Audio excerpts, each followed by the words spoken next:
agradecer aí todo mundo pela presença nessa aula livre. A gente criou esse formato tem pouco tempo e a ideia é que a gente faça, né, de tempo em tempo, algumas conversas com professores, com convidados da escola sobre alguns temas específicos e dando um pouco mais de espaço para que outras pessoas, né, fora dos nossos alunos, consigam participar de algumas discussões, de alguns temas que a gente acha que podem ser interessantes e conhecer um pouco mais da escola também. Para quem não me conhece, meu nome é Gustavo, eu sou cofundador da Aprender Design e, enfim, eu vou ficar hoje aqui mais dando suporte, a ideia é que a Letícia conduza. Quem tiver alguma pergunta, qualquer pergunta, pode escrever aqui no chat, eu vou organizando aqui e separo para a Letícia responder no final. E é isso. Obrigado aí mais uma vez pela presença de todo mundo. Letícia, obrigado pela disponibilidade e vamos nessa. Boa, obrigada, Gus. Obrigada a todo mundo que está aqui ao vivo, né?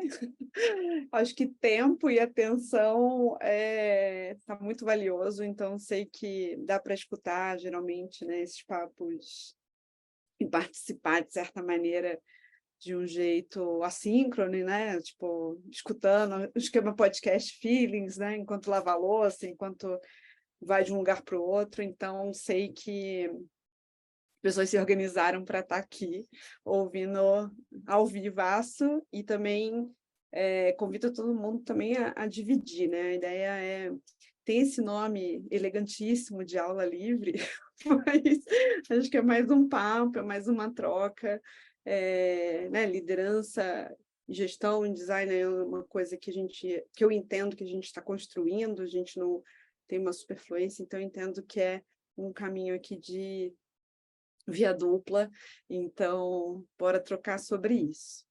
Hoje a ideia é falar um pouquinho sobre esse período que a gente está vivendo, no sentido de uma mudança muito grande que aconteceu no último ano, né, desde 22. Na verdade, a gente pode esticar um pouquinho essa linha do tempo. A gente acabou de sair de uma pandemia, oficialmente pela OMS, mas, enfim, a gente ainda nem sabe exatamente todos os efeitos, né? Então, essa é a ideia do papo de hoje. Acredito que eu tenho um conteúdo para compartilhar com vocês por uma meia hora, mais ou menos, e aí depois a gente vai ter ali 15, 20 minutos para a gente trocar mais livre, e queria reforçar isso que o Gus combinou aí, da gente usar o chat para ir trazendo as perguntas, e aí, quando a gente estiver nas perguntas, acho que também vale quem quiser complementar, né? Não ficar só um esquema de pergunta e resposta. Acho que a gente pode pensar num formato mais amplo de discussão e de pontos de vista. Tá? Então, agradeço imensamente todo mundo que está aqui e bora lá falar um pouquinho sobre esse assunto. Tem uma introduçãozinha para a gente chegar nas discussões, né? Então, aqui, mudou aí a tela para vocês? Fazendo o primeiro teste. Obrigada. Então, a gente organizou esse conteúdo falando sobre desafios da liderança em tempos de crise. E aí, o que a gente quer cobrir hoje, qual a ideia? Falar um pouquinho de contexto, né? Acho que é muito difícil a gente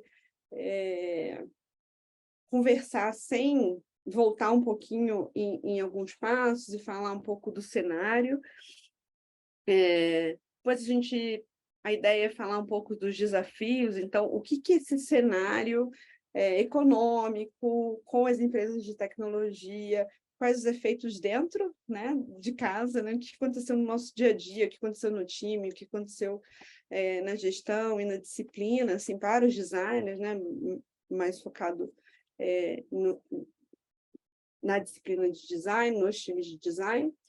E depois eu trouxe algumas reflexões e acho que a gente pode entender que já são algumas lições que a gente está tirando dessa temporada, algumas ideias né, que eu quero compartilhar para a gente continuar navegando. E eu vejo muito como um aumento de repertório, né? É um momento diferente que a gente está criando soluções diferentes para lidar com o que a gente está vivendo. Então, isso nada mais é do que aumentar, ampliar nosso repertório. Lá para frente, a gente vai entender o que isso criou de recurso na nossa mão, o que isso trouxe de resiliência na gente como profissional de design, trabalhando com tecnologia. Então, 22 tem esse nome que eu achei curioso, quando a primeira pessoa me falou, né, que era Winter in Tech, achei curioso, achei até um pouco nerd, né, porque lembrei do Jon Snow, mas enfim, algumas pessoas estão usando esse termo, né, que é o inverno nas empresas de tecnologia, que a gente está vivendo desde 22, e é um período que tem muita gente já tentando prever quando que ele acaba, né? Se é um inverno, é um período, será que ele acaba? Quando ele acaba? Quanto tempo que ele acaba? Então, acho que esse exercício de futurologia, né, é muito, muito difícil de previsão. Então, tem muitos especialistas, eu não sou um deles. Eu leio um tanto sobre eles e o material deles. Muita gente comparando com a crise de 2000, né, na bolha.com, que a gente teve. Enfim, nem na faculdade eu estava, então imagino que vocês... talvez bebês, né?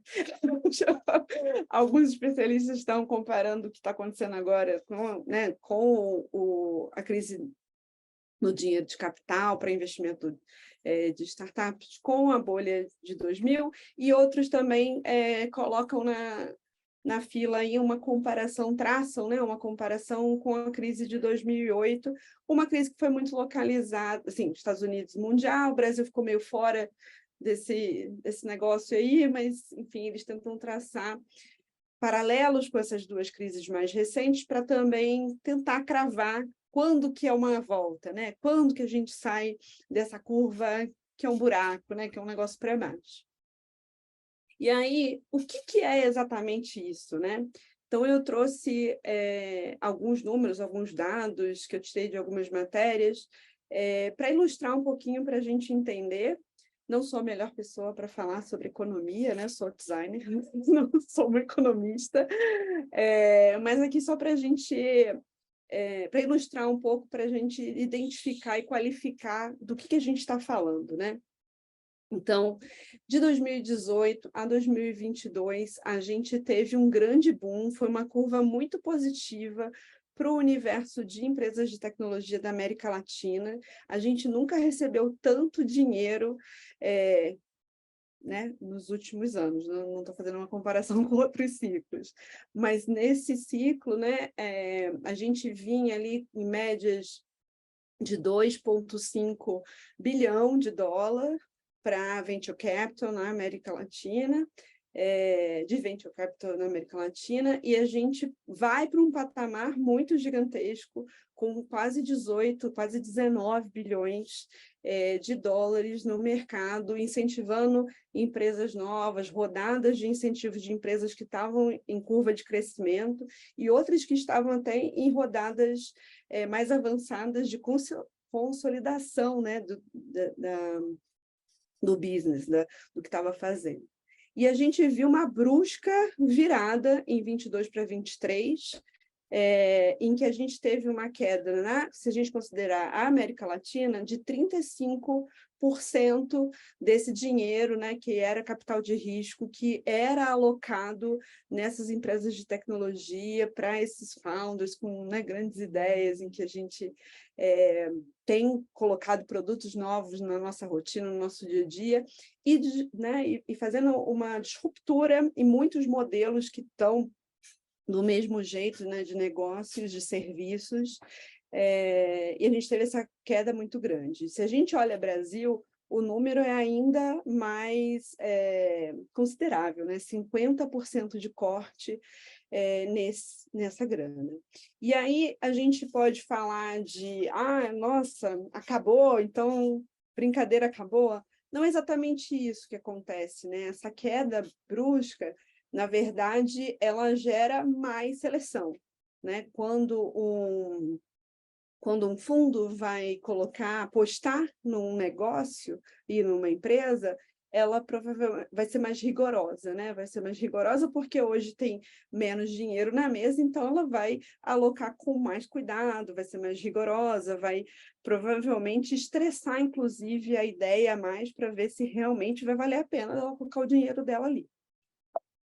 Então, ampliando, né, essa linha do tempo e a gente pensando um pouquinho além de só o dinheiro de capital para as empresas de tecnologia, a gente tem que voltar na pandemia, né? Também foram 2 anos muito fora da curva, assim, né?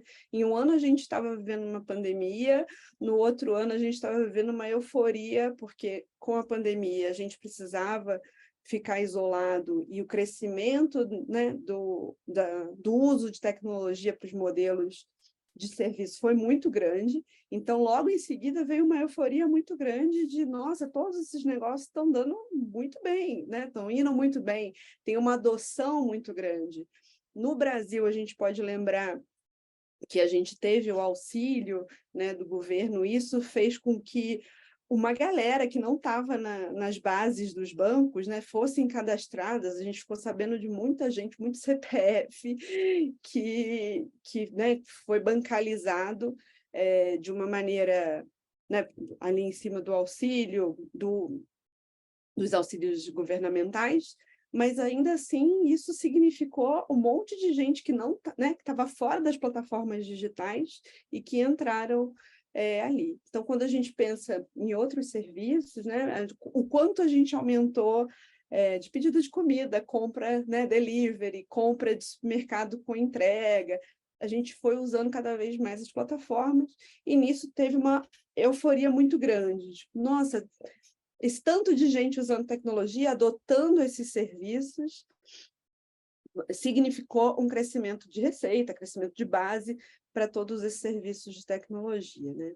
Então, também na pandemia, a gente viu, né, o Estado, não só no Brasil, mas no mundo, colocando bastante dinheiro no mercado, porque estava todo mundo meio em pânico do que ia acontecer com tudo parado, né?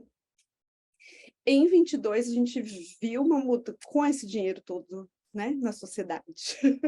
A gente viu o aumento de juros e também aumento da inflação. E aumento da inflação, inclusive, em países ali do eixo desenvolvido, né, Estados Unidos e Europa, com índices de inflação que a gente não via há 40 anos, né, ou até mais.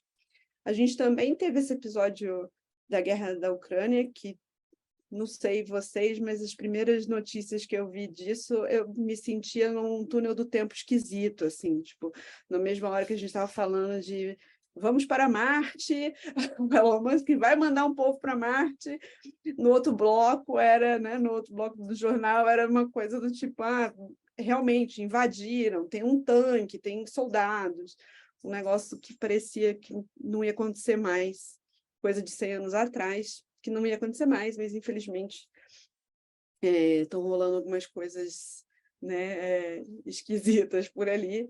E isso também mexeu para caramba na economia mundial, porque hoje a gente tem uma cadeia super global, então, assim, tem uma invasão na Ucrânia, mas sim, a gente compra pesticida, né, da Ucrânia e vai mexer no preço do tomate no Brasil. Então, isso mexeu no mundo todo, né, não só aqui. E aumento geral do preço dos recursos, né? E a mudança da alocação de capital. Então, né, com o aumento de o gás está mais caro, o petróleo, algumas pessoas, alguns fundos que colocavam dinheiro, por exemplo, em empresas de tecnologia, vão alocar seu dinheiro de outra forma, né? Então, tudo isso está conectado, né? A gente pode achar que, não, eu estou aqui trabalhando numa empresa de tecnologia no Brasil, mas sim o que acontece na economia global vai impactar no nosso quadradinho aqui, ou quem está em São Francisco. No final das contas, o que a gente precisa saber de tudo isso é que está mais difícil captar grana para as iniciativas, para as empresas, para as empresas novas especialmente, né? Ou as empresas que estão naquele momento, talvez tenham tido rodadas para começos, eram ideias, modelos de negócio interessantes, mas que estão ali naquela fase de que precisam de dinheiro para crescer, para o modelo ficar robusto o suficiente, e aí tá mais difícil depender desse dinheiro externo para crescer uma empresa. Então, mais recentemente eu vi essa matéria, depois a gente pode mandar os links, acho que muita gente também está na plataforma da Aprender, né, no Slack que a gente usa, enfim, a gente pode dar um jeitinho aí de mandar as matérias, que tenta fazer uma conta de quanto as empresas jovens brasileiras, as startups que estão ali em série A, entre A e a B, ou indo para B, precisam de dinheiro nesse ano e quanto de dinheiro provavelmente tem no mercado. E nessa conta, a conta já implica em só temos metade do dinheiro que precisamos. Então, a gente pode entender disso que algumas não vão ter esse dinheiro, né? Os fundos vão escolher algumas empresas, mas não já existe o entendimento que não há dinheiro para todo mundo. Então, algumas pessoas, né, algumas empresas vão ficar de fora desse montante, então provavelmente elas não sobrevivem mais tempo sem esse dinheiro para crescimento. Esse cenário não é só América Latina e Brasil, nos Estados Unidos também, para as empresas de tecnologia, para as startups, está mais difícil captar esses dinheiros, né, esses fundos, tanto para começar novas ideias, quanto também, de novo, para crescer, aquele momento que as empresas fazem rodadas, geralmente B e C, para crescer. Então, alguns números mostram para a gente que eles contam aqui em quarto, né, trimestre, então há 13 trimestres eles estão vendo essa receita cair no seu montante total. Aqui eu trouxe uma newsletter que eu sigo e indico para todo mundo, que eu acho que é um jeito bem fácil, bem palatável de consumir esse tipo de informação, da Júlia De Luca, e aqui ela traz um relatório da CB Insights que fala que o valor de algumas empresas de tecnologia, eles, né, que estão em early stage, que a gente considera em startup, tem tido uma melhora, né, porque todas as valuations, todos esses valores também caíram, não foi só né, não foi só o dinheiro aplicado nelas, mas o quanto elas valem também caiu. E aí tem, sim, uma volta, né, dessas valuations, mas bastante tímido ainda, bem devagarzinho, né?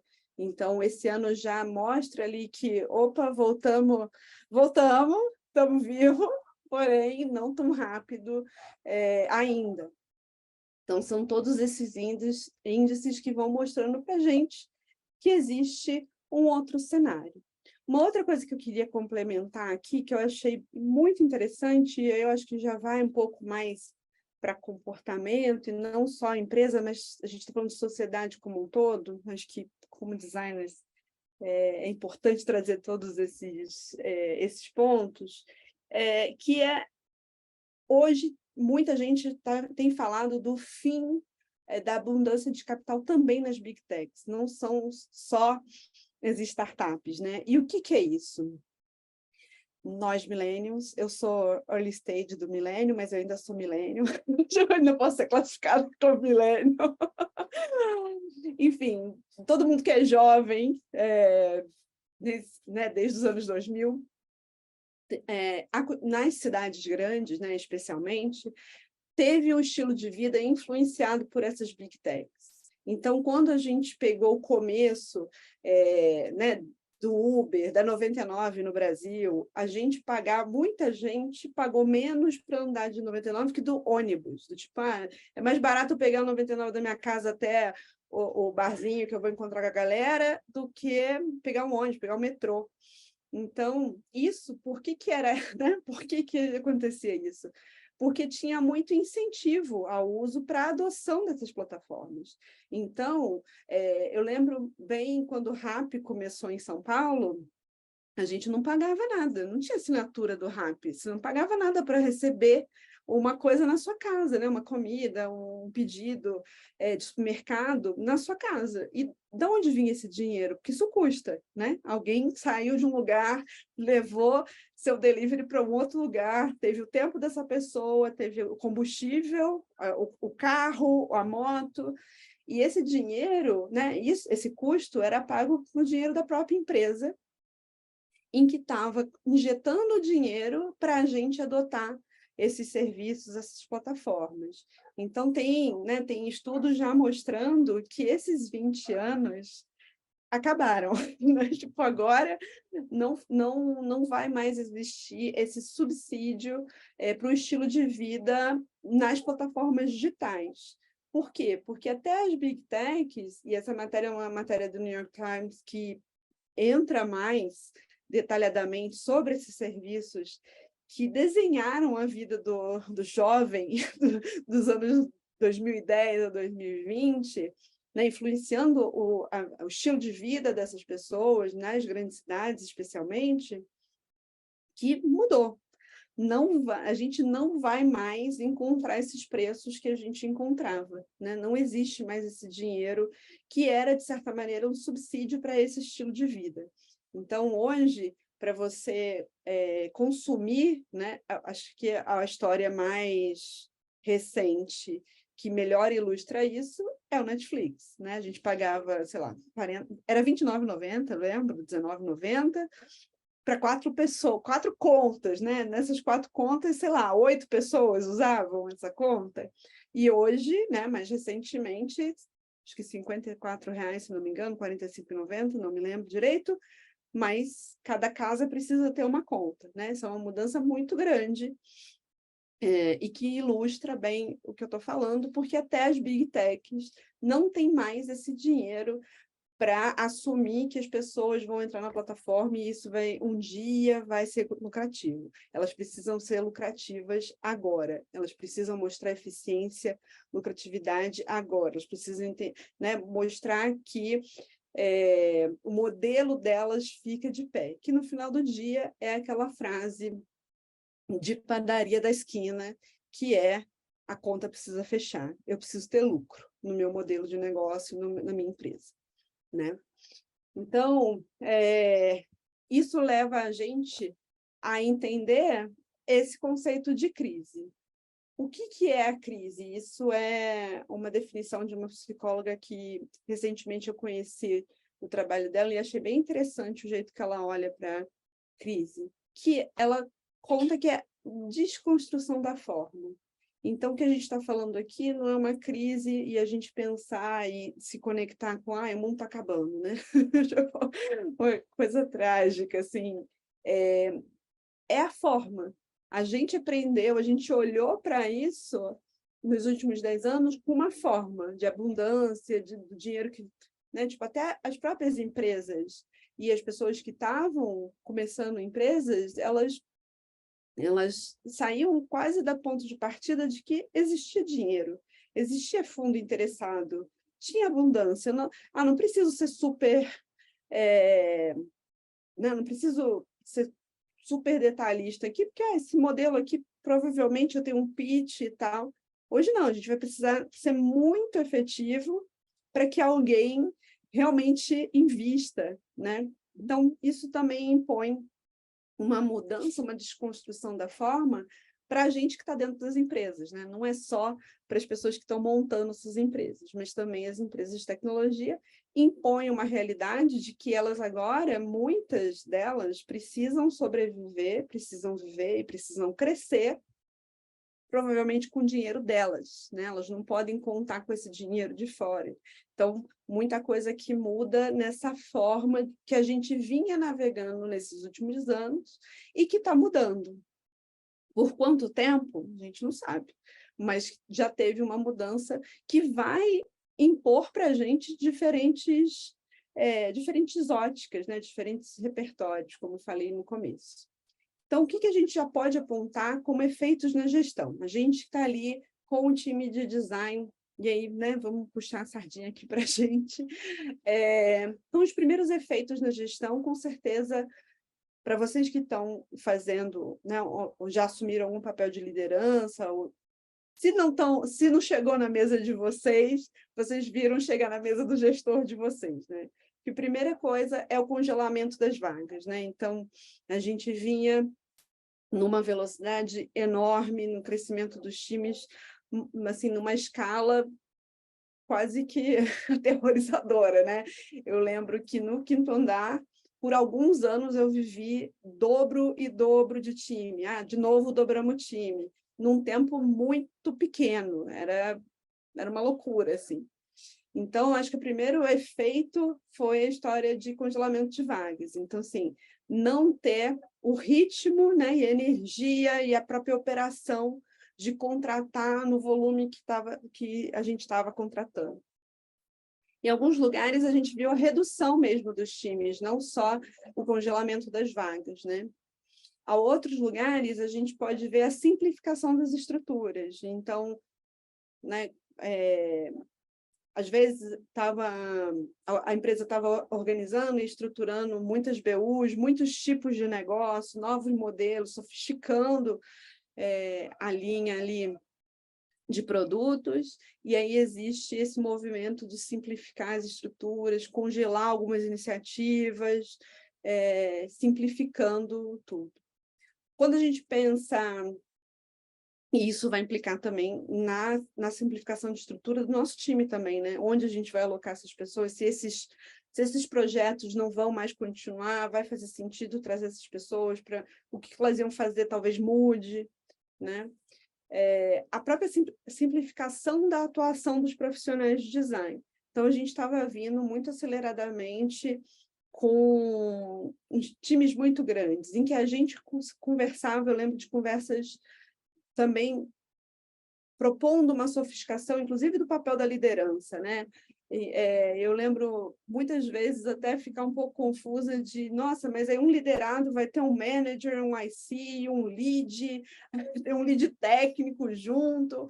Então, uma coisa que a gente pode ver em algumas equipes é também uma volta de simplificação da atuação, né? Então, já voltou um papo no universo de tecnologia, da gente ter uma figura que a gente meio que aposentou, que era um coordenador técnico, uma pessoa que tem uma maturidade maior, né, um designer mais sênior, que faz uma gestão de um grupo menor, mas ele ainda não é o manager, não está só focado na gestão e desenvolvimento das pessoas. Então, voltou-se a falar desse papel meio híbrido, né? O que a gente, nos últimos 3 anos, já estava falando em separar total e aí tinha também uma discussão interessante sobre essa história de ter pares, né, de liderança para um liderado. Enfim, a gente já viu agora essa ótica mudar um pouco. Uma expectativa muito grande sobre eficiência e entrega, então, de certa maneira, aumenta a pressão, a temperatura do trabalho no dia a dia. Revisão de prioridades, então, muita gente estava indo para um caminho, viu outro. Acho que um exemplo, não trabalho lá, mas um exemplo que ficou também forte no mercado de design, todo mundo falou, é a própria, o Facebook, né, a Meta, mudar o investimento no metaverso, né, que era também um monte de designer naqueles laboratórios, testando, né, projetando coisas, investindo nesse metaverso, e esse investimento parece ter reduzido bastante, e eles reduziram bastante o time, né, os times nisso, no mundo todo. Então, essa revisão de prioridade vai impactar nos nossos times, na nossa disciplina. reorgs, que sempre impactam, sempre existiram, e também podem ser alavancadas nesse período que a gente está vendo os focos mudarem, e, de certa maneira, mais médio prazo, a gente também pode ver uma mudança de cultura. Então, em alguns lugares, a gente pode ver uma mudança de cultura no sentido de retomar algumas essências de produto. Então, em alguns lugares em que a gente podia estar investindo em muitos novos projetos, isso pode mudar. Então, pode voltar também uma cultura mais forte de feedback, de grupos menores, enfim, também, né, vai impactar o jeito de funcionar e crenças e valores, às vezes reforçar alguns valores em algumas empresas e outras questionar algumas coisas que não estão de pé, né? Aqui é um relatório que a Design Department fez uma pesquisa com cerca de 300 a 400 profissionais de design no mercado americano, né? A gente não tem nenhuma pesquisa ainda rodada no Brasil, eu pelo menos não encontrei para a gente usar aqui, mas achei bem interessante que eles rodaram com profissionais de design no mercado americano e entender um pouco como é que foram os efeitos no budget, né? Porque aí já mostra um pouco em que caminhos a gestão aconteceu. E aí, aqui a gente já pode ver que os 3 principais números aqui falam assim, de redução de times, né? Redução no headcount, então times enxugaram de maneira geral, corte de evento, né? Corte de evento, corte de budget para o evento, então, assim, né? Os times ficaram mais... o dinheiro ficou mais curto para esse tipo de iniciativa, né? Que funciona mais como education para os times. E aí, logo em seguida, já tem também corte em viagem, né, em trânsito, né? Então, a gente também, navegando nessa realidade de trabalho híbrido, também significou uma volta no tempo aí, de que não tem dinheiro para viajar, para fazer on-site, fazer, né, os encontros presenciais. Então, também todo mundo viu isso ser enxugado, né?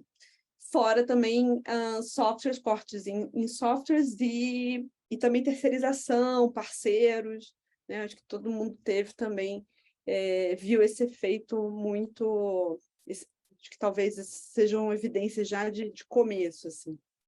Aqui, esse gráfico ele não mostra só startup, né? Startup tá cinzinha, mas também empresas de tecnologia que não só nesse começo, vamos dizer assim, de vida. Então, e os números batem muito, né? Mais ou menos na mesma linha, são as mesmas estratégias que as empresas usam e que os gestores também vão usar, né? Primeiro eles vão olhar, à medida que seu budget vem menor, quais são as ações que você vai fazer, né? Com certeza, o primeiro tópico, que é a redução de times, é porque hoje a gente vive uma realidade nas empresas de tecnologia de que os profissionais, né, contratados são a maior parte do seu budget, né? A gente não tem tanto custo de infraestrutura, de software também virou uma coisa um pouco mais light do que a gente compara outros modelos. Então, com certeza, é onde tem as primeiras ações para chegar nos números que a empresa impõe para o gestor. Alguns efeitos no time, né? Acho que uma insegurança geral já acontece, a gente não precisa falar de uma demissão em massa para vir essa insegurança. As coisas mudaram muito no mercado de tecnologia, mesmo que na sua empresa não teve, né? Não teve um layoff na minha empresa. Essa insegurança do mercado, ela vai atingir seu time.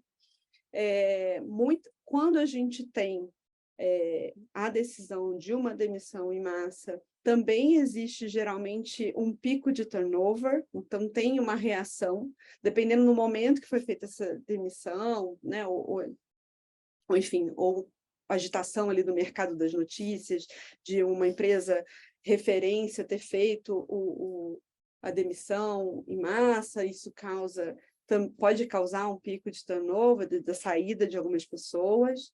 Baixa de moral, isso é uma coisa também que aí não é só no time de design, né? É nos times como um todo. Existe uma baixa de moral generalizada, todo mundo fica um pouco mais apático, mais assustado. O aumento de ansiedade, e aí um efeito desse aumento de ansiedade é um pouco de reatividade também. Algumas pessoas vão trazer para o gestor essa ansiedade de maneira super desestruturada. Então, né, tem uns casos mais difíceis, assim. Como falei também, alguns cortes de investimento de troca, de educação. Então, assim, vão ficar mais difíceis os encontros, isso pode afetar o clima ali do time também. E uma percepção de overload. Às vezes não está rolando um overload de trabalho, às vezes está, né? Porque o time ficou mais enxuto, até realmente a gente enxugar os trabalhos e prioridade, né? Tem um tempo para as coisas se acomodarem e pode ser que num primeiro momento a gente corte pessoas, mas não corte projetos. E aí fica aquela sensação, é o overload, mas aí acho que tem horas que é só a sensação de overload, porque vai ter um tempo para a gente ajustar o tanto de trabalho, de iniciativas, o que a gente precisa cortar, o que a gente não consegue mais fazer. Então, tem um tempo para essas duas coisas se ajustarem e, sim, vem a percepção de overload. E aí, também nesse relatório, dessa pesquisa aqui, mais focada nos times, né, foi perguntar, não para as empresas, mas sim para os colaboradores dentro das empresas. Também aqui, eu acho bem interessante quais são os desafios que as pessoas apontaram, né? E quando a gente fala de qualquer colaborador de maneira geral, a relação entre funções, né? Então, a gente pode entender que entre chapters, entre disciplinas, né? Qual a função aqui tem a ver com isso. A gestão de tempo, então, com certeza, né, resultado dessa sensação de overload, de não ter exatamente as prioridades, disso levar um tempo para acomodar, e moral baixa, né? Tipo, o que eu estou fazendo aqui? Ah, meu Deus, e meu colega foi cortado, e será que eu sou próximo? Né? Tem tudo isso acontecendo na cabeça de todo mundo. Quando a gente fala de lideranças, com certeza headcount e contratação, freezing de contratação. Então, como é que eu vou resolver tudo que tem para resolver se meu time, né, se eu não tenho gente para alocar nesses problemas, quem vai ver o quê? Será que eu vou tomar essa decisão de uma pessoa ver 3 assuntos ou não? Eu combino outra coisa, esse assunto eu não vou atacar, então isso vira o desafio do momento, né? E também lidar com a baixa moral do time, né? Como é que esse time está abalado e como é que você volta a atenção, o cuidado com esse time nesse estado, todo mundo está muito estressado. E quando a gente fala de lideranças, mas se escalar impacto, uma certa percepção de limite do avanço, né, da carreira, onde eu vou chegar, poxa vida, estava crescendo para caramba, estava super rápido, estava indo numa velocidade super alta aqui, e agora? O que vai acontecer com o crescimento da minha carreira? E essa falta de treinamento e desenvolvimento que vinha, né, sendo oferecido pela empresa, geralmente por estruturas, né, não mais só da pessoa. E os efeitos dos líderes, acho que é importante colocar aqui, porque acho que um incômodo que eu tenho muito grande é que a gente fala muito de liderança e gestão, mas nunca fala dos líderes, né? É sempre uma coisa apartada. A gente fala de liderança e gestão, e aí fala time, time, time, time, processo, time, time, time, processo. E o líder, né? Então, eu sempre gosto de incluir a gente olhar para a gente, né? Porque a gente também né, tem um impacto na gente. Então, reflete muito o que está acontecendo no time também. Então, a gente pode estar num momento mais inseguro, mais ansioso, pode estar acontecendo falta de foco e uma certa fadiga, porque as prioridades ainda não chegaram, você aposta em algumas coisas, e aí logo em seguida vem uma outra mudança de planos, e aí você tem que cascatear uma coisa que você não está 100% certa de que esse que vai ser o foco. falta de alinhamento, comunicação um pouco eficiente, e a gente pode falar de falta de assertividade como um todo, porque muitas vezes você tem que responder ou já avançar com o seu time em alguma aposta, caminho, só que isso não está 100% fechado com lideranças e outros layers, né, outras camadas da empresa, né? Pode ser que ainda esteja rolando estudos para a gente entender quais são as apostas, e você precisa responder seu time, né? Você precisa tomar algumas decisões, e pode ser que você esteja num lugar ali que faltou assertividade, você vai falar uma coisa, no dia seguinte você vai falar assim, Ih, não era por ali não, a gente vai fazer agora uma outra coisa. Então, você pode também estar com pouca confiança no que seguir, né? E aí, mais um slide desse relatório, dessa pesquisa, que eu acho bem interessante e que liga muito essa história do time e o gestor estão refletindo no mesmo mood, assim, que as pessoas estão preocupadas, né? Essa pesquisa rodou em novembro de 22, mas eu acho que até agora, nesse primeiro semestre, as coisas ainda estão difíceis, né? Parece que uma ou outra coisa começou ali a dar uma esquentada, mas eu acho que ainda é um ano bastante desafiador, né? Com poucas evidências de que a gente vai acelerar tanto nesse segundo semestre, então a gente ainda vai encarar um ano mais desafiador, com mais restrições, vamos dizer assim, um pouco menos de abundância, naquele ritmo, naquela escala que a gente estava vendo nos últimos 5, 6 anos, né? Aqui no Brasil. E aí, voltando a essa visão de que crise nada mais é que a mudança da forma, né, uma transição ali da forma, não há mudança sem crise, né? Então, a gente não consegue mudar se a gente estivesse continuando, né? Se a gente estivesse no mesmo lugar ali, vivendo os mesmos desafios, as mesmas provocações, o mesmo ambiente, a gente não mudaria. Então, dá para olhar. E aqui eu não quero dizer que a gente tem que ser poliana e olhar a crise com otimismo. Ai, que belezinha. Não é uma belezinha, é um tempo difícil, não tá legal, né? Mas não significa que a gente não possa aprender, não possa entender e sair um pouco desse lugar de é bom ou ruim. Só é o que é e a gente tem que encarar, né? A gente tem que saber manipular isso. Então, como fazer, né? Que caminhos a gente pode seguir? E aí eu reuni umas 5 coisas que são reflexões que eu venho tendo aí mais recentemente, conversando com outros designers, e queria dividir com vocês para a gente conversar. Acho que uma primeira coisa, de novo, voltando na gente como liderança, é a gente se recompor, tá minimamente inteiro no que dá para ser inteiro. Então, é muito difícil a gente estar à frente de um time se a gente estiver muito ansioso com a própria possibilidade de ser demitido, a própria possibilidade, né, de, poxa, amanhã eu não vou estar aqui, o que está acontecendo? Você está fora ali de um centro seu. Então, o que eu acho que a gente tem que fazer é, sim, ter contato com esse medo, não é falar, isso aqui, essa vozinha, esse incômodo, eu não vou ouvir. Não, a gente tem que parar, entender, trazer informação para se organizar praticamente. Então, assim, se está rolando uma insegurança, se tá, né, não está confortável, tem alguma coisa ali, para pensar o que está te incomodando. Se o incômodo, por exemplo, poxa, amanhã eu posso estar sendo demitido, sendo desligado. O que é isso na prática? O que pode acontecer? Né? Do tipo, se amanhã eu for demitido, o que vai acontecer? Eu tenho grana, não tenho grana, eu vou ter que procurar emprego no dia seguinte, eu posso ficar, sei lá, quantos meses pensando um pouco na vida.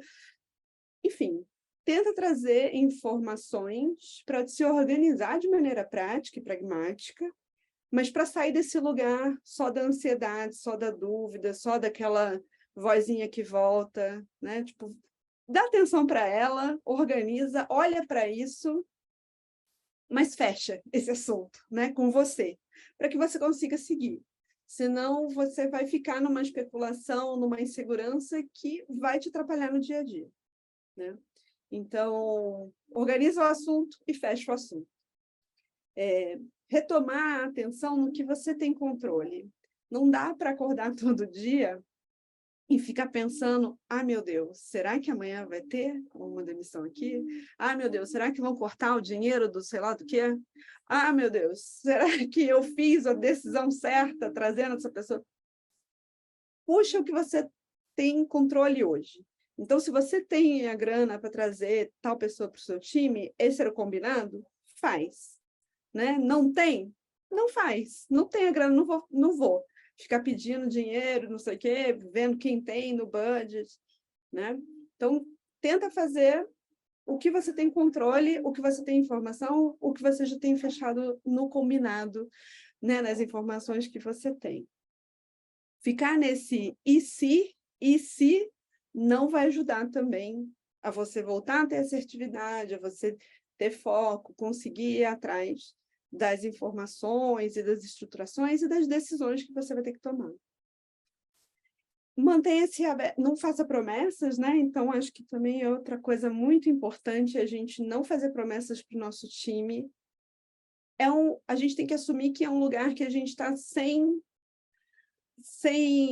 preto no branco, né? As coisas podem mudar. Pode ser que hoje a prioridade era esse assunto, mas amanhã saiu um estudo, agora a empresa quer apostar numa outra coisa, porque vai fazer mais sentido para a sustentabilidade da empresa, a gente vai focar em tal lugar. Então, não faça promessas de projetos, né, pode ser até promessa dentro mesmo de uma promoção, enfim, alguma conversa que você estava com o seu liderado, que não faz sentido fazer promessa num lugar, né, que a terra está andando para caramba, está balançando para caramba. Então, não vai fazer sentido falar, não, está tudo aqui garantido. Não está garantido para ninguém. E mantenha-se aberto para mudanças e abraçar um pouco a flexibilidade. Também não vai ajudar se você não tiver aberto para flexibilidade e insistir a todo custo numa ideia que ontem fazia muito sentido, né? E uma coisa mais, né, soft, mas eu acho que é muito importante a gente incluir, que é cuidar da gente. Então, tem N jeitos de cuidar da gente, né? Cada um escolhe o jeito que mais curte, mas é muito importante sair um pouco desse universo de pressão, porque a pressão vai estar lá sempre, então de vez em quando é importante fugir desse lugar de pressão, então fazer exercício, encontrar os amigos, tentar trazer uma leveza para compensar, porque sim, no trabalho, no ambiente de trabalho, a pressão está bastante grande. Uma segunda coisa é olhar para a crise como uma transição para o novo.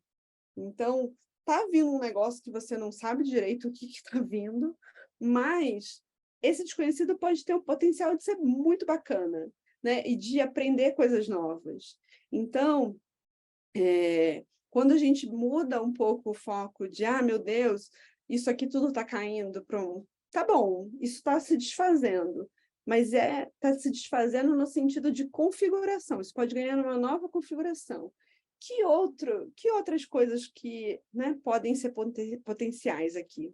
Então, acho que tem algumas coisas para a gente ficar de olho nessa história. Quando a gente está vivendo uma transição, é bastante importante a gente também fazer revisões, né? Então, eu trouxe alguns índices aqui para quem é gestor, especialmente, ficar de olho. Então, Span of Control, que nada mais é a proporção de liderados por gestor. Então, como é que está a saúde do seu time quando a gente olha a distribuição de liderados por gestor, né? Pode ser uma oportunidade de quase auditoria, assim, né? Não chega a ser uma auditoria porque é uma informação só para você, mas eu acho que é importante olhar e conversar com estruturas de people, RH, né, sobre isso. A proporção dos times multidisciplinares, então, nessas temporadas, né, de aperto de grana, sempre vai ser muito importante olhar a proporção com engenheiros, porque os engenheiros colocam as coisas no ar. Então, sempre vai precisar de muitos engenheiros para uma outra proporção de designers, data analysts, data engineers e product managers. Então, faz sentido rodar também um diagnóstico nesse sentido. E a proporção de especialidades dentro do chapter. Então, no time de design, como está a proporção de product designers com researchers, com writers, content designers, enfim, como é que está a distribuição das especialidades com os generalistas? Também isso pode trazer informações para você alocar melhor, alocar nas prioridades, entender onde está o gap, né? Se tem um gap nesses times, para também fazer decisões melhores. Às vezes você pode rodar esses números, esses diagnósticos em BUs diferentes, em unidades, tribos, enfim, em grupos diferentes, e pode entender que você deveria mover alguém de um lugar para um outro lugar.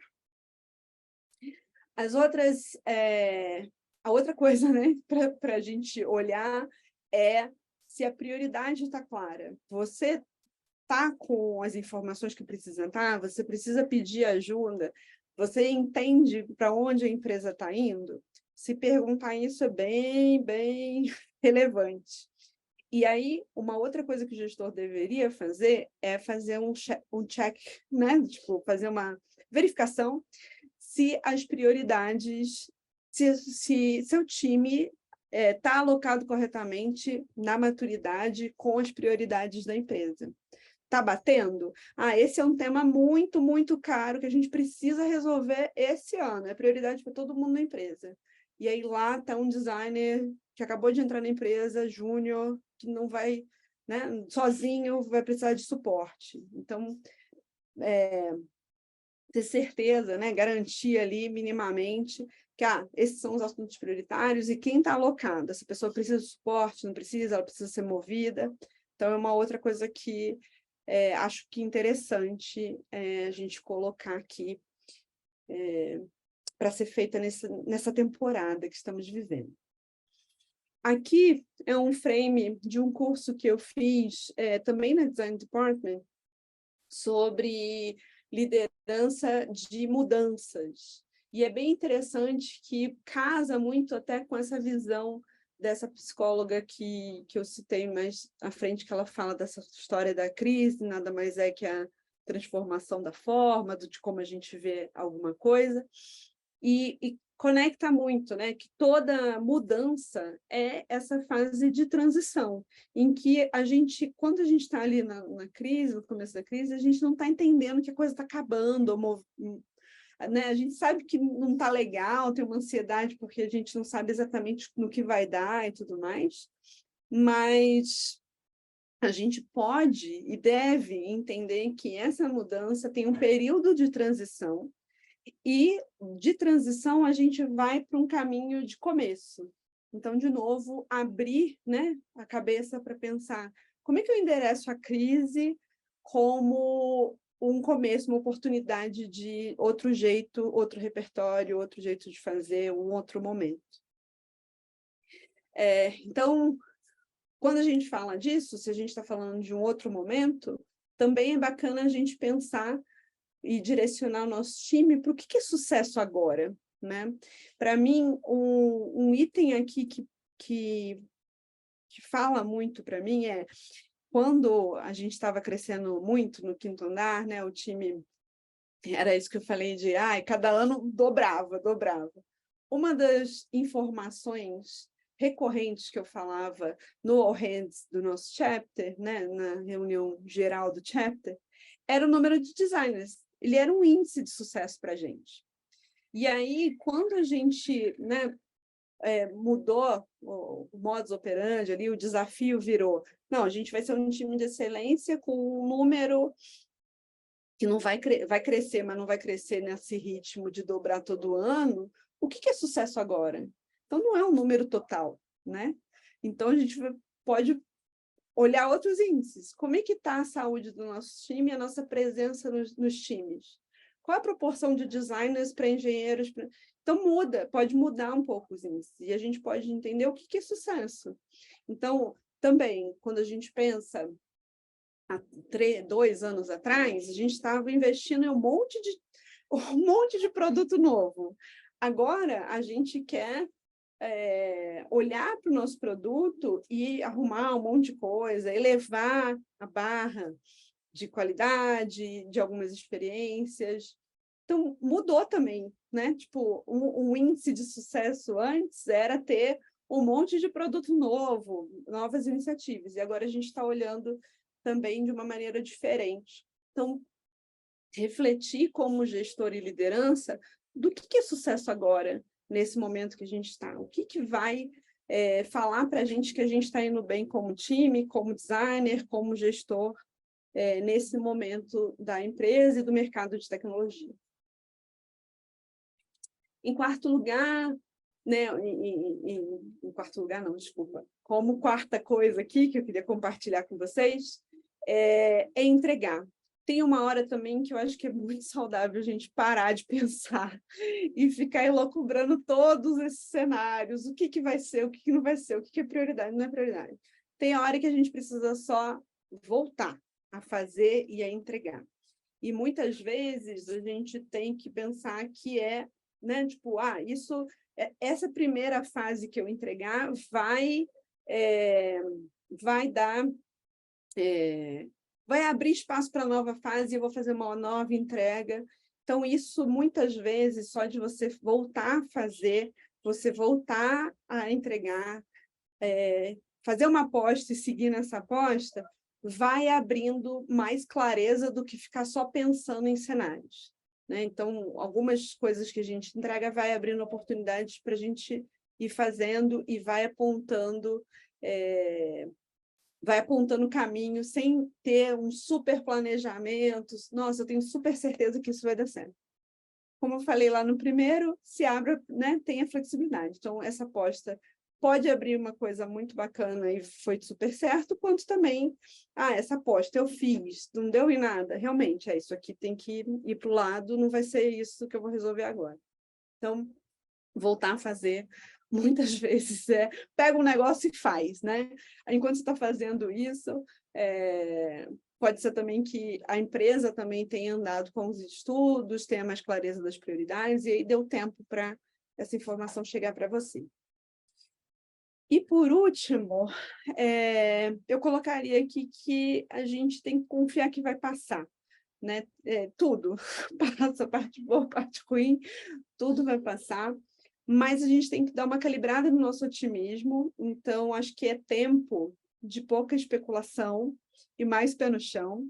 E eu coloquei aqui uma fotinho, que é uma cena daquela série We Crash, sobre o WeWork. Não sei quantos de vocês viu, mas tem uma cena que eu acho que me remete muito a essa história do pé no chão, menos especulação, que eles ficam, né, a galera que trabalha ali no Work está ali super empolgada, não, vai ter IPO, não vai ter IPO, vai ter IPO, e uma das colaboradoras decide comprar uma bolsa de luxo, que ela não teria grana, mas que ela estava muito achando que o IPO ia sair no dia seguinte, que ela ia ficar bilionária. Então, acho que é um momento de oportunidade para a gente colocar um pé no chão, evitar essas especulações. Então, né, a gente que é designer, às vezes tem uma dificuldade ou até uma negação de não quero falar muito sobre o negócio. É uma oportunidade de a gente, inclusive, ter contato com isso da nossa empresa. Faz sentido esse modelo de negócio? A gente está resolvendo um problema, mas esse modelo fica de pé, não fica de pé? Como é que essa coisa é construída? É um momento para isso, né? É um momento para a gente olhar para isso. Se você é gestor e tem um budget, é um momento de encarar a planilha e falar, poxa, não cabe, não vai dar. Como é que eu vou resolver esse problema se eu não tenho dinheiro para contratar XYZ, 4.000 ferramentas super sofisticadas, eu vou ter que fazer uma aposta só? Então, eu acho que a gente pode olhar esse momento um pouco mais nesse viés e não tanto só né, naquele lugar de abundância, de correria, todo mundo muito otimista. É um tempo de revisão. Assim.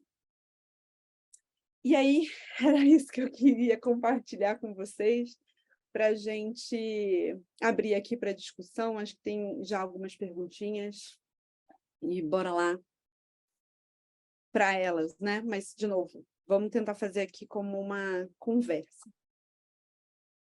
Boa, obrigado pelo conteúdo, Let's. Bem interessante, tanto contextualização quanto a troca aí, a tua experiência prática com, né, algumas dicas, enfim, algumas lições. Tem algumas perguntas, eu vou dar uma resumida, e aí tem uma da Mari e uma do Guilherme, daí se vocês quiserem, vocês podem me complementar, por favor. Mas a Mari perguntou, ela falou que percebe uma perda de relevância estratégica das áreas de design e UX, e ela perguntou se você acha que tem espaço para futuros líderes nesse lugar estratégico, e se sim, o que essas pessoas, né, o que esses designers deveriam fazer para se preparar para isso. Eu acho que a gente pode, acho que tem uma oportunidade de reframe aqui da gente pensar. Eu acho que sim, pode haver uma perda de espaço para líderes de design nas mesas de discussão do negócio. Mas eu acho que o nosso papel é resolver o que tem que ser resolvido na ponta. A gente, na verdade, né? Eu acho que tem uma discussão aí sobre e a tela, a interface, designer é o fazedor da interface. Mas, gente, a interface é onde a conversão rola. Então, no final do dia, as pessoas têm que clicar naquele negócio, as pessoas têm que entender o que elas estão comprando. Se elas entendem, elas não abrem ticket, a gente não gasta dinheiro, enfim, é complexo para caramba, né? A gente sabe que as métricas e tudo mais é um sistema difícil, mas eu acho que no final do dia a gente continua com um papel relevante porque a gente está resolvendo e eu acredito que aumente essa pressão em escalar as coisas pelas interfaces, né? Diminuindo a operação, diminuindo o atendimento.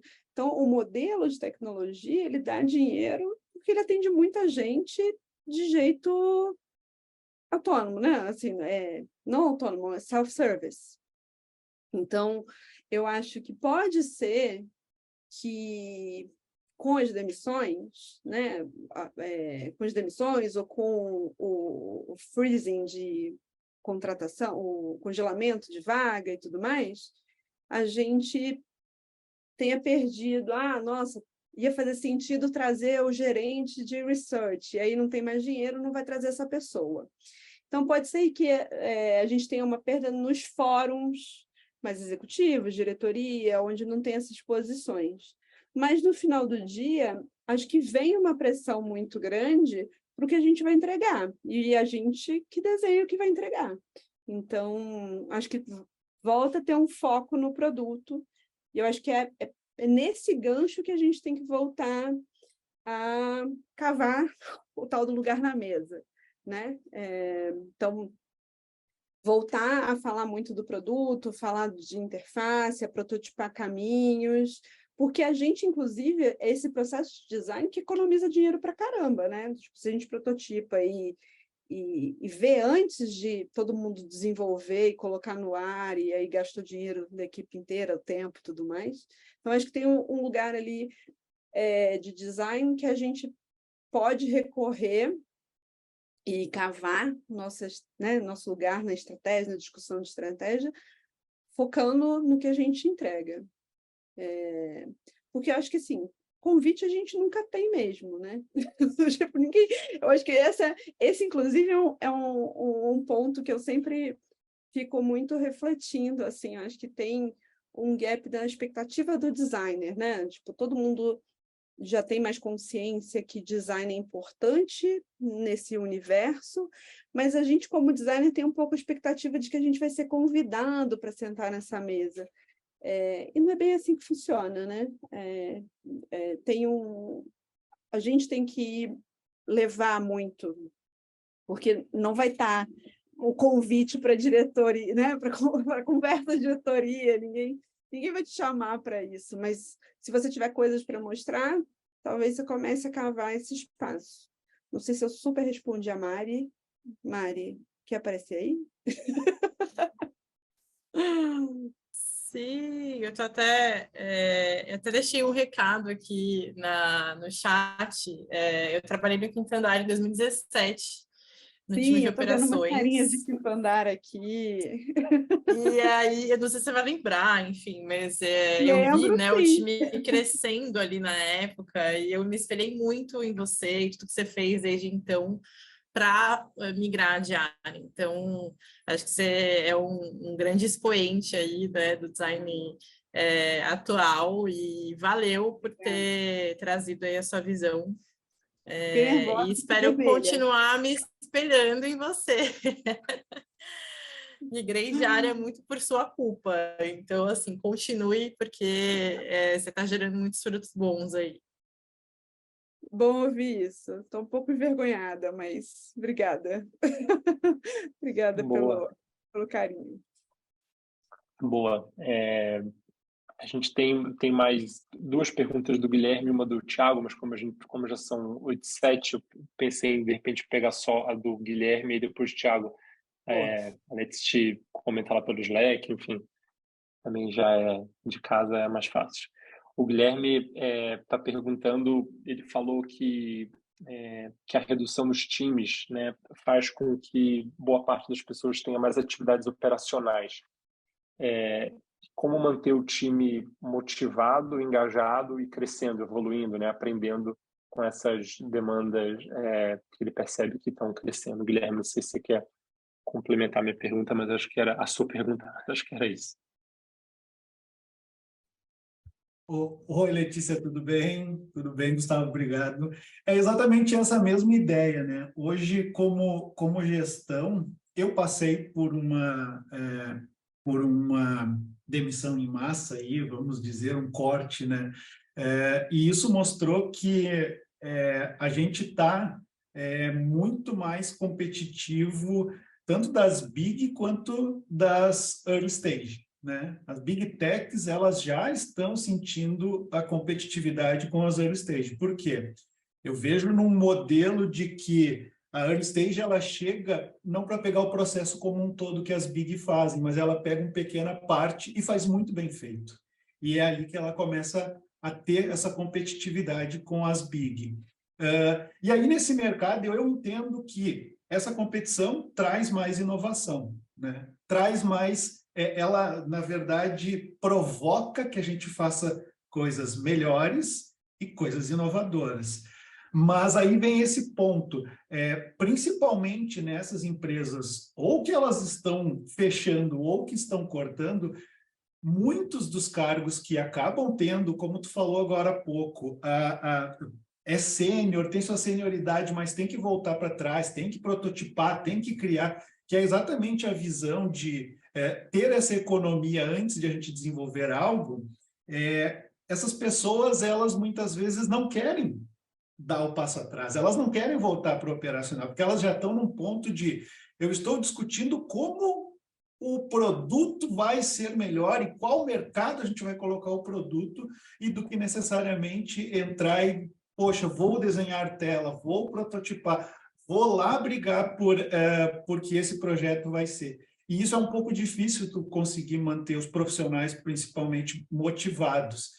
E algumas vezes até capacitados. E aí entra muito a parte de pegar a galera que está no pleno e começar a jogar para cima para fazer isso. Mas aí vem a questão de eu não tenho sênior para conseguir passar esse conhecimento para o pleno, e nós, como gestão, a gente, além de olhar toda essa evolução, a gente vai ter que começar a olhar produto novamente.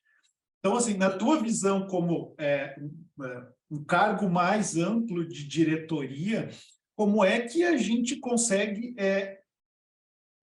não corrigir, né? Mas o que seriam ideias para que a gente consiga manter esse foco, principalmente nas big, né? Hoje eu trabalho numa grande empresa, a gente tem 40 designers distribuídos dentro da empresa, mas eu vou te falar que eu conheço 8 que são os da minha equipe. Mas é difícil de até tentar criar algum tipo de iniciativa para que esses 40 se mantenham motivados, que eles continuem essa capacitação, mesmo com os cortes de educação, mesmo com os cortes de contratações novas, ou até mesmo, em alguns momentos, o corte nas bonificações, nos aumentos, nos reconhecimentos, né? Então, essa é uma parte difícil para mim, que eu olho estrategicamente a visão, onde eu tenho que manter esse pessoal engajado, mas a gente não consegue ter uma visão a mais estratégica a longo prazo, num plano maior de como essas pessoas vão se manter ali evoluindo, construindo e manter essa força para que o negócio em si não caia, né? Pelo que eu entendo, desculpa, eu falo bastante. Não, acho que ficou. Eu acho que essa é a ideia mesmo da gente trocar. Eu acho que não é fácil mesmo, Guilherme, mas eu acho que a gente tem que voltar a algumas. Acho que é uma oportunidade também de voltar a algumas coisas que são fundamentais e que eu acho que, de certa maneira, a gente começa a perder no caminho, porque estava tão eufórico, tão olha só. E eu acho que tem umas coisas que são fundamentais que a gente pode ter uma oportunidade de voltar. Então, assim, eu sempre achei um pouco um delírio um designer falar que não vou voltar a prototipar. Prototipar prototipar, né? Super mão na massa. Como assim? Tipo, o poder de um protótipo de visualização, isso é um poder muito grande que a gente tem na nossa disciplina, da gente, inclusive, né, visualizar caminhos. É uma coisa muito forte que a gente tem na nossa disciplina, em que, inclusive, dá muito espaço para as pessoas ouvirem, né? Ao invés de você tentar vender uma ideia de um caminho, você mostra esse caminho. Então, tem um poder muito grande. Então, assim, às vezes eu não sei, eu li algumas coisas, ou compartilhava algumas coisas, eu falo assim, gente, mas peraí. Porque, sim, design sempre vai ter, né, uma carga técnica, tem uma entrega de carga técnica, não tem jeito. Então, assim, com certeza, né? Agora, meu papel como diretora, sim, eu não sei nem usar Figma direito, eu apanho pra caramba. Outro dia eu falei assim, eu acho que eu vou investir num cursinho para ficar menos, né, menos perdidona. Tipo, eu fico lá mexendo em algumas coisas, mas com certeza eu levo muito mais tempo do que eu levaria se quando eu era uma colaboradora individual, eu era uma designer, eu usava Sketch, usei algumas outras coisas, eu não levava tanto tempo, né? Tinha muito mais fluência do que eu tenho agora. Mas olhar o produto, estar perto do protótipo, insistir em algumas ideias em protótipo, eu mando os rabiscos, tiro foto do draft maluco que eu faço. Então, assim, isso é um recurso que eu tenho como designer. Então, acho que é uma oportunidade da gente voltar e entender um pouco melhor essas nossas ferramentas desse jeito, e não de um jeito de, isso é operacional demais. Então, você vai fazer o quê? Tipo, né, tem uma carga operacional, não tem jeito, é trabalho. Eu acho que falar sobre motivação e tudo mais com o time, aí eu acho que é uma coisa de... A gente precisa ser muito transparente e falar o que está acontecendo. Acho que tem uma outra coisa que é uma oportunidade dos designers como um todo, inclusive eu, né, é a gente treinar melhor onde a gente fala não.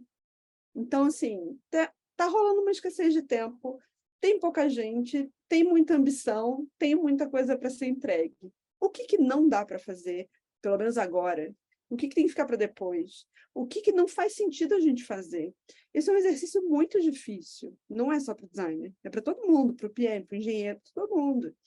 Então, acho que também é uma outra oportunidade. Então, quando a gente fala de motivação, eu acho que a gente tem que ser o mais direto e transparente com todo mundo, porque o nosso time não está vivendo uma coisa diferente de mim. né? Do tipo, eu falar para o meu time, olha, a gente agora não vai ter promoções muito robustas. Eu também não vou ter. Né? A empresa inteira tem uma coerência, deveria ter uma coerência. Se não tiver, aí é outro papo. Mas, assim, geralmente, né, meu time está ansioso, não sei o que vai acontecer, como vai ser essa aposta, mas acho que, como gestor, como liderança, você pode ser franco e falar, pô, eu também não sei, sabia? Eu estava conversando aqui, eu estava tentando buscar tal coisa. Então, eu acho que falar de motivação também pode ser uma conversa sobre o desafio que é. E eu concordo com você que, de novo, não é ser poliana, não é ser otimista demais, mas em tempos assim, existe um estresse que, às vezes, dá em boas ideias, né? Então, às vezes, eu me lembro de fases pouquíssimo glamourosas de startup, né? Quando eu trabalhei, que tinha, por exemplo, muito mais, a gente discutia mais em grupo e saía com ideias mais bacanas. Então, às vezes, voltar a fazer um treinamento interno em que a galera mesmo vira professor, vira facilitador e tenha trocas dentro do seu time, às vezes é uma solução que faz mais sentido, engaja mais, do que, poxa, tem dinheiro para caramba, vou contratar treinamento externo. No primeiro momento, pode ser meio frustrante, né? Todo mundo fala, sério que a gente vai fazer assim porque não tem dinheiro? Mas pode ser um negócio que seja uma oportunidade das pessoas se conhecerem mais, desse time olhar mais para dentro. Então, eu prefiro não olhar para esse lugar de é bom ou ruim, e ser mais pé no chão, o que dá, né? Acho que é uma coisa meio férias nos anos 90, entendeu? Férias nos anos 90, se o pai virava e falava assim, dá para ir ali. Beleza, tem piscina, tem piscina. Se também só tem mangueira no quintal, vai ser divertido, né? Tipo, vai rolar. Então, acho que tem uma oportunidade da gente conversar com as pessoas de maneira franca, aberta, e entender, né, quais são. E assim, eu acho que também não dá para falar que a gente não vai crescer como profissional vivendo um lugar que está mais escasso, está mais difícil, mas a gente vai estar vendo outras coisas. Então, acho que esse lugar de motivação talvez seja esse lugar de bora pé no chão e vamos conversar francamente o que está te incomodando, será que tem um caminho que eu posso te ajudar a facilitar como gestor, né, desse liderado? Eu acho que esse... exatamente a mesma visão que eu tenho. E aí entra um pouco do que tu falou, que vem aí o modelo organizacional, muitas vezes, que pode atrapalhar, né? Eu olho a área corporativamente, mas a gente tem vários produtos que têm os seus gestores e os seus designers estão abaixo deles.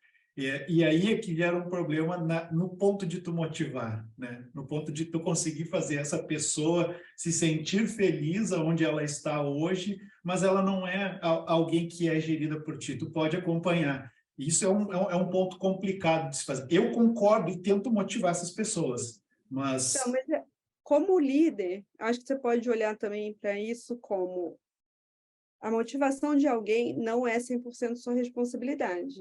Parte da motivação dessa pessoa é ela mesma. Então, você pode influenciar, você pode entender também como um influenciador de, eu posso fazer as pessoas olharem por essa perspectiva, por essa, será que eu ajudo ela a navegar nisso? Mas também não pode se cobrar tanto essa responsabilidade tão grande, né? Eu acho que é trabalho, tem um contrato de trabalho, cada pessoa assinou esse contrato de trabalho, e esse lugar que essa temporada tem chamado a gente, né? Tipo, vamos voltar um pouco num lugar de realidade, de opção, de escolha. Eu tenho escolha, não tenho escolha, o que eu combinei comigo mesma nesse lugar, eu vou ter que mudar esse combinado? Talvez tenha, mas... E eu estou afim de mudar esse combinado aqui, porque é isso que tem agora. Então, tem também uma reflexão de cada liderado, né? Eu acho que também você não pode se cobrar tanto esses 100% dos pacotes. Nossa, a pessoa só vai ser motivada se eu conseguir ali. especialmente se você é um gestor de, né, cross, eu acho que tem um lugar de influência, mas não tem... você tem que lidar também com o não controle disso, né? Boa. Obrigado pelas perguntas. Disse obrigado pelo tempo, obrigado pela participação de todo mundo, bastante gente do começo ao fim. Queria agradecer, primeiro, a Letícia, por disponibilizar esse tempo para dar essa aula para a gente. Segundo, por todo mundo que está aqui presente. A gente está estruturando, que nem eu falei no começo, esse formato. A ideia é fazer mais vezes, então acompanhe as nossas redes. Lembrar também que a Letícia tem turma acontecendo, começando semana que vem. Tem uma outra também mais para o final do segundo semestre. Então, quem tiver interesse em discutir mais e estar mais próximo desses assuntos e de outros assuntos conectados à liderança de times de design, entra no site, descobre mais sobre o curso e acompanha a gente pelas redes, enfim.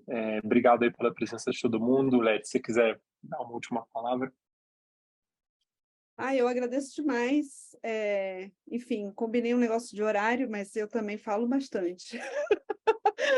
Mas eu acho que foi um papo bom. Queria agradecer de novo a presença de vocês, porque, como falei, né, em tempos em que a gente grava material, vê depois e tal, é uma felicidade ver vocês aqui. Obrigada pela atenção de vocês. Espero ter respondido a expectativa de vocês de estarem aqui nesse papo e encontro vocês em outros papos. Eu sou fanzoca desse tema, vocês sabem, todos. Então, vejo vocês nos próximos papos e por aí no mercado. Bora trocar, porque eu acredito muito que a liderança é um desafio de uma geração inteira de profissionais, então é uma construção conjunta.